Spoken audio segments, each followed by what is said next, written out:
తక్కువ బడ్జెట్లో ఒక చిన్న ఇండివిజువల్ హౌస్ కొందామని చూస్తున్నారా? అయితే ఈ వీడియో మీకోసమే. పూర్తి వివరాలకి వీడియోను చివరి వరకు చూడండి. ఇటువంటి ఇంట్రెస్టింగ్ అప్డేట్స్ ఫ్యూచర్లో మిస్ అవ్వకుండా చూడాలనుకుంటే కనుక వెంటనే మన ఛానల్ని సబ్స్క్రైబ్ చేసుకోండి. ఇంటెదురుగా మనకి 60 అడుగుల రోడ్డు ఫెసిలిటీతో పడమర ఫేసింగ్లో అయితే ఈ యొక్క హౌస్ అవైలబుల్ ఉందండి. స్టార్టింగ్ ఎంట్రన్స్లో హాలు, తర్వాత బెడ్రూమ్, తర్వాత కిచెన్, ఆ తర్వాత ఒక common bathroom and wash area ఫెసిలిటీస్తో అయితే ఈ యొక్క హౌస్ అనేది అవైలబుల్ ఉందండి. 15 అడుగుల వెడల్పు, 43 అడుగుల లోతుతో మనకి టోటల్ 72 గజాల్లో అయితే ఈ యొక్క హౌస్ అనేది కన్స్ట్రక్షన్ చేశారు.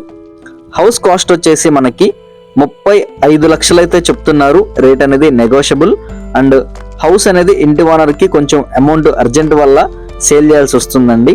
సో నచ్చితే కనుక తప్పకుండా స్క్రీన్ మీద కనిపిస్తున్న మా నెంబర్కి కాల్ చేయండి. మీ ఫ్రెండ్స్ అండ్ ఫ్యామిలీ మెంబర్స్లో ఎవరైనా 35 లక్షల బడ్జెట్లో హౌస్ కోసం చూస్తుంటే కనుక తప్పకుండా వాళ్ళకు కూడా షేర్ చేయండి. లొకేషన్ విజయవాడ నున్న సెంటర్కి కొంచెం దగ్గరలో అయితే ఈ యొక్క హౌస్ ఉందండి. సో నచ్చితే కనుక తప్పకుండా కాల్ చేయండి. Thank you for watching. Have a nice day.